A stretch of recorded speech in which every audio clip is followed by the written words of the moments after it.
The biggest challenge of my career to date was learning and memorizing all 48 preludes and fugues of the Well-Tempered Clavier. Although I had studied many of them in my early years, it was still a huge amount of work to not only learn the rest of them, but rethink those I had already done. No music, however, gives you greater satisfaction, and to perform them as I'm doing in 2007 and 2008 will, I hope, bring their beauty to a great number of music lovers around the world. This was the music that composers afterwards were brought up on. Mozart arranged many of them for string trio and quartet. His wife Constanza even fell in love with them, thought them most artistic, and craved them the way a pregnant woman craves food. Beethoven played most of them by the age of 11. Fanny Mendelssohn gave a complete performance from memory when she was just 13. Robert and Clara Schumann studied a prelude and fugue each day during the first weeks of their marriage. Robert Schumann advised every musician to let the Well-Tempered Clavier be your daily bread. Then you will certainly become a solid musician. It is important not to approach these preludes and fugues too soon. By that, I mean that the student should already have a solid grounding in Bach, having learned the little preludes, the 2- and 3-part inventions, and some of the French suites. There is no way you can tackle a 4-voice fugue properly unless you can already play cleanly and intelligently in 2 and 3 voices. I also think it necessary to follow that progression even if the student is already quite technically advanced at the keyboard but has never previously studied Baroque music. The teacher also must make sure that the student understands the structure of fugues and is familiar with all the terminology: subject, counter-subject, inversion, augmentation, diminution, episode, stretto, etc. Then the real work begins.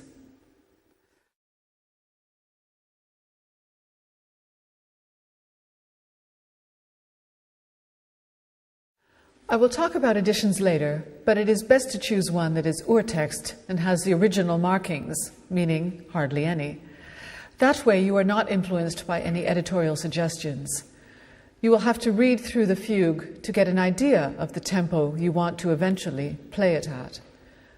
I have already talked a lot about choosing a tempo, so I won't repeat that here, but I will emphasize its relationship to fingering and articulation. That is why you have to at least have an idea of a tempo to begin with. Then choose an articulation for the subject, following what I have already said about musical line and thinking of it in terms of bowed instruments and the voice. Once you have decided on it, write it in for each time the subject appears and in every voice. I say that because often a student will completely forget about it once the subject enters in the bass or in a middle voice divided between the hands. Then you must do the same for the counter-subject or counter-subjects, as there might be several. It's a good idea to choose an articulation that will contrast with that of the subject. Bach wasn't stupid. His counter-subjects are usually quite contrasting anyway, so this isn't difficult. To illustrate this, let's go back to that C minor fugue in Book 1. If you play the counter-subject legato, smoothly, then it throws the subject nicely into relief. The subject will be reminded is this.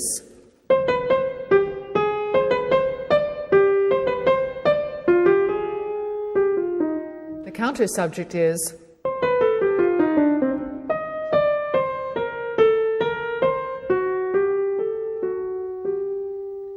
Now, if you play that all detached along with the subject, you would get this.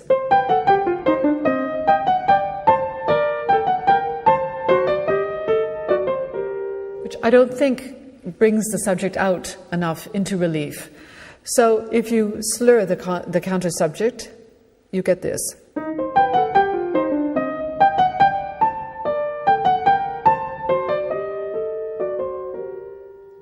Which I think is much easier to listen to. Those slurred notes should also be marked in the score every time they appear, especially where you have to play both subject and counter subject with the same hand. We have in bar 20 of this fugue, for instance,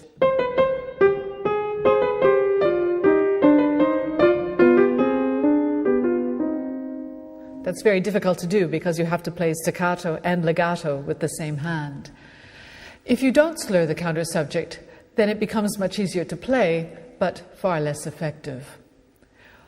Always think horizontally, never vertically.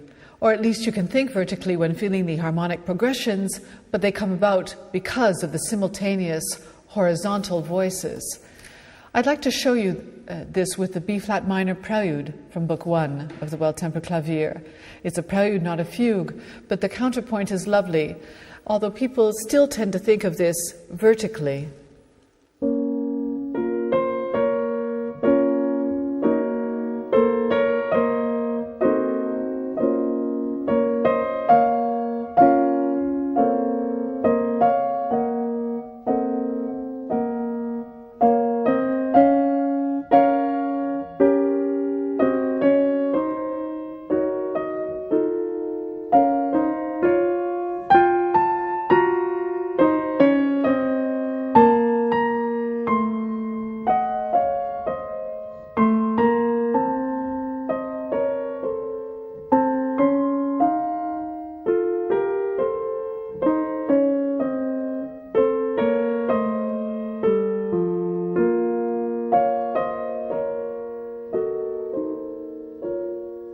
At the beginning there, we really have four different ideas. We have the bass line, which is a continuous B-flat.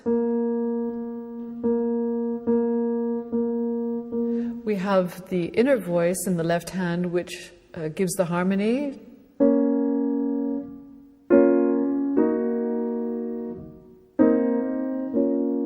And then we have the two upper voices.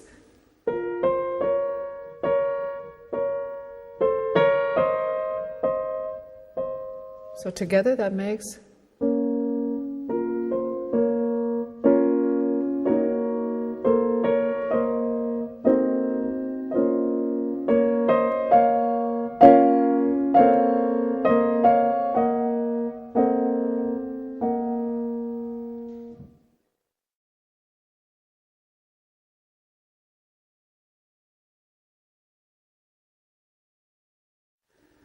Then you have to start deciding on all the fingering, and that demands patience.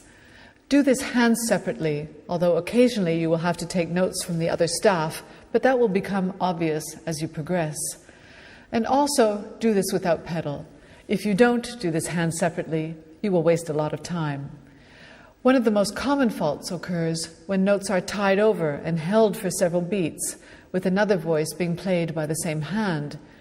The inexperienced Bach player will often forget and let go of these notes too soon, thus ruining the harmony. The neatness, accuracy, and discipline you develop learning Bach in this way will serve you well when learning any composer. While you are deciding on the fingering, you could also be absorbing the structure of the fugue. And don't forget, write in the fingering so that when you go back to it the next day, the work is already done. Then comes the point where you have to begin deciding about the interpretation and the best way to make the structure of the fugue audible to the listener. It isn't enough just to bang out the subject every time it appears. In fact, that can be one of the worst ways to interpret a fugue.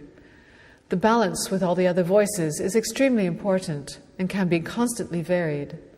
Of course, the subject should always be heard to some degree, but if there is one thing I learned while recording all the 48, it is that often you will hear the subject better if you take the overall dynamic down a notch.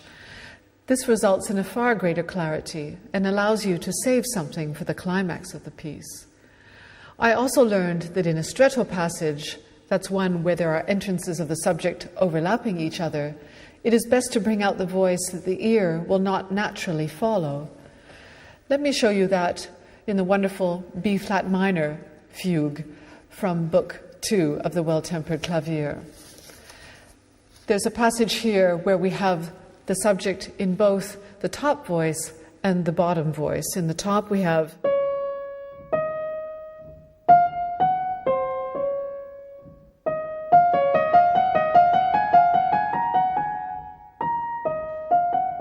which we've already become familiar with since we've heard it from the beginning of the fugue. And then we have it one beat delayed in the bass.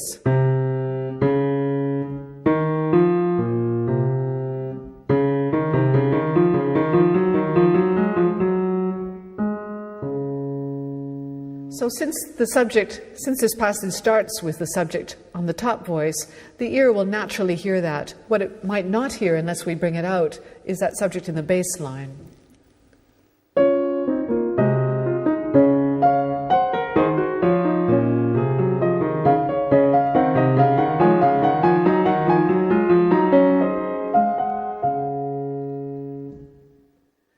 At some point, you might want to bring out the counter subject more. Often the episodes give you the chance to lighten up a bit in both touch and feeling.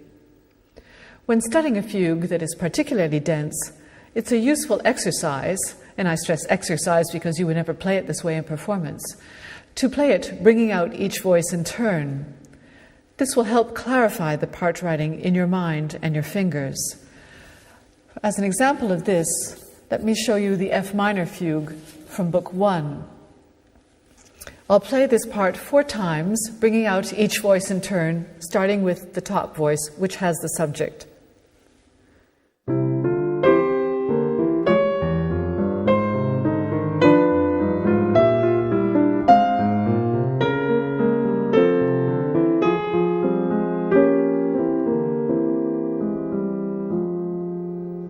Now I'll bring out the alto voice.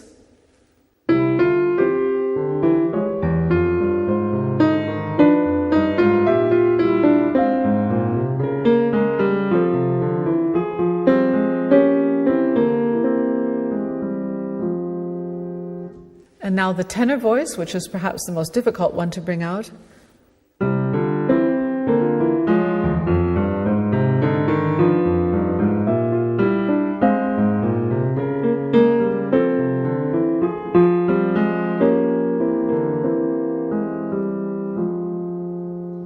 And finally, the bass line.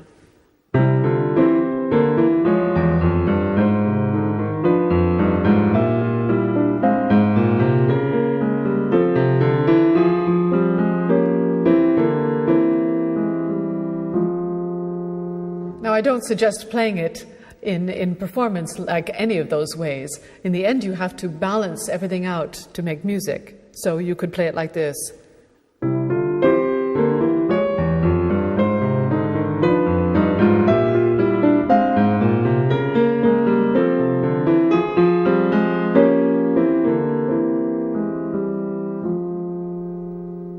But at least the clarity of the voice leading is in your mind.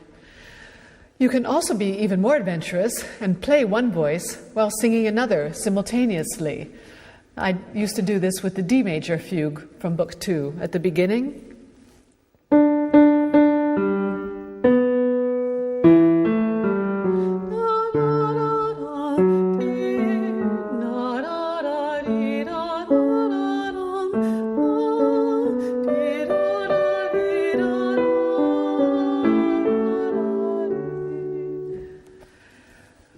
one thing that separates the good Bach pianist from the not-so-good Bach pianist is this degree of separation that he or she is able to acquire between the different voices.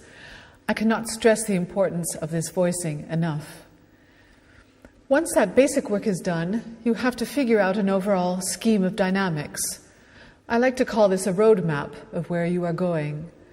Some fugues begin quietly and build up to a climax at the end. Others might have the climax in the middle, or at least several lines before the end. This is especially important in the long fugues that need constant direction if we are not to feel lost and our audience bored. If you are lost, the listener will be totally lost. After all that work is done, you have to make music out of it all. But the music will never come unless the basics are there to begin with.